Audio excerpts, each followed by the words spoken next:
ಕೃಷ್ಣ ಅಡುಗೆ ಮನೆಗೆ ಸ್ವಾಗತ ಫ್ರೆಂಡ್ಸ್. ಇವತ್ತು ನಾನು ಸೊಪ್ಪಿನ ಸಾಂಬಾರು ಹೇಗೆ ಮಾಡೋದು ಅಂತ ತೋರಿಸ್ಕೊಡ್ತಾ ಇದ್ದೀನಿ. ಇದಕ್ಕೆ ಸ್ವಲ್ಪ ಬೆಲ್ಲ ಹಾಗೆ ಇಂಗು ಇಷ್ಟೆಲ್ಲ ಇಟ್ಕೊಂಡಿದ್ದೀನಿ ನೋಡಿ. ಬೇಕಾಗಿರೋ ಐಟಮ್ಸ್: ಒಂದು ಕುಕ್ಕರ್ ಪ್ಯಾನ್ಗೆ ತೊಳೆದಿಟ್ಕೊಂಡಿರೋಂಥ ತೊಗರೆಬೇಳೆ ಹಾಕ್ತಿದ್ದೀನಿ.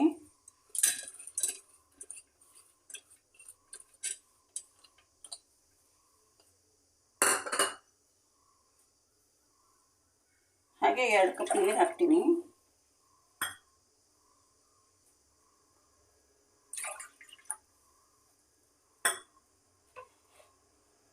ಇದಕ್ಕೇನೆ ಇವಾಗ ನಾನು ಪಾಲಕ್ಕು ತೊಳೆದು ಹೆಚ್ಚಿಟ್ಕೊಂಡಿದ್ದೀನಿ. ಹಾಗೆ ಮೆಂತ್ಯ ಸೊಪ್ಪು ಇದನ್ನು ತೊಳೆದು ಕಟ್ ಮಾಡಿ ಇಟ್ಕೊಂಡಿದ್ದೀನಿ.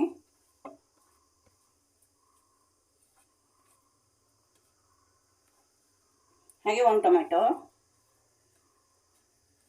ಮೆಣಸಿನ್ಕಾಯಿ,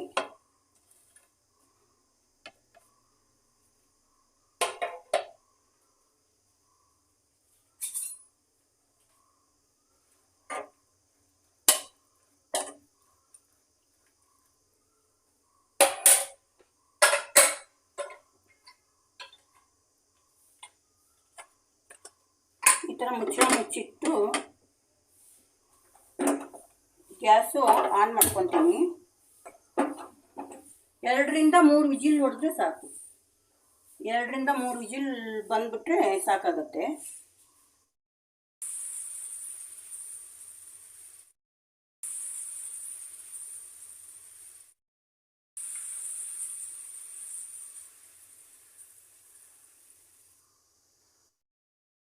ನೋಡಿ, ಇವಾಗ ಕುಕ್ಕರ್ ಕೂಲಾಗಿದೆ.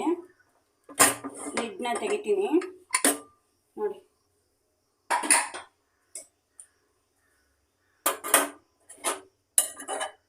ಚೆನ್ನಾಗಿ ಬೆಂದಿದೆ ನೋಡಿ. ನೀರು ಎಲ್ಲ ಕರೆಕ್ಟಾಗಿದೆ. ತೆಗೆಯೋ ಅವಶ್ಯಕತೆನೂ ಇಲ್ಲ, ಏನಿಲ್ಲ. ಈಗ ನಿಮಗೆ ಈ ಥರ ಬೀಟ್ರ್ ಇದ್ದರೆ ಬೀಟ್ರ್ ತೊಗೊಳ್ಳಿ, ಇಲ್ಲ ಸೌಟಿಂದಾನೇ ಸ್ಮ್ಯಾಶ್ ಮಾಡ್ಕೋಬೇಕು. ನೋಡಿ, ಈ ಥರ ಸ್ಮ್ಯಾಶ್ ಮಾಡ್ತೀನಿ. ಮಂದಗಾಗುತ್ತೆ. ಚೆನ್ನಾಗಿ ಸ್ಮ್ಯಾಶ್ ಮಾಡಿದ್ರೆ ಮಂದಕ್ಕಾಗುತ್ತೆ. ಇವಾಗ ಮತ್ತೆ ಒಂದು ಪಾತ್ರೆ ಇಟ್ಕೊಂಡೆ, ಗ್ಯಾಸ್ ಆನ್ ಮಾಡಿಕೊಂಡೆ.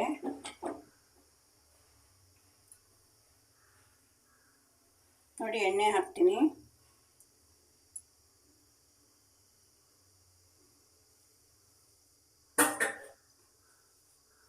ಸ್ವಲ್ಪ ಎಣ್ಣೆ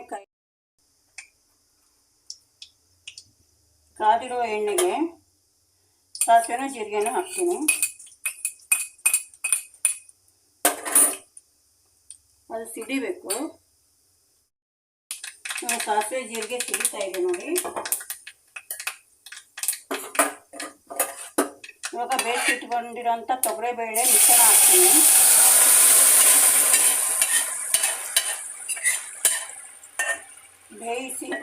ಬೇಯಿಸಿ ಇಟ್ಕೊಂಡಿರೋಂಥ ಮಿಶ್ರಣ ಹಾಕಿದೆ.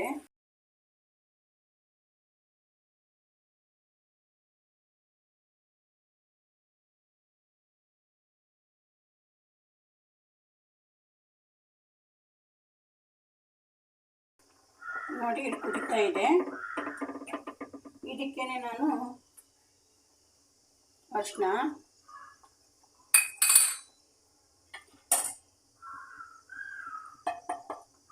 ಬೆಲ್ಲ,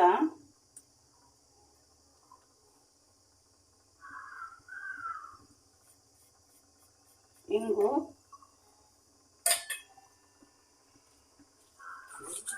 ರುಚಿಗೆ ತಕ್ಕಷ್ಟು ಉಪ್ಪು,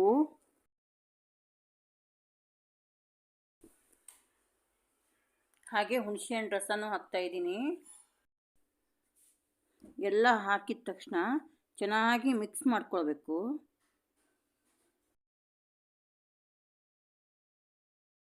ಇನ್ನೂ ಸ್ವಲ್ಪ ಕುದೀಲಿ.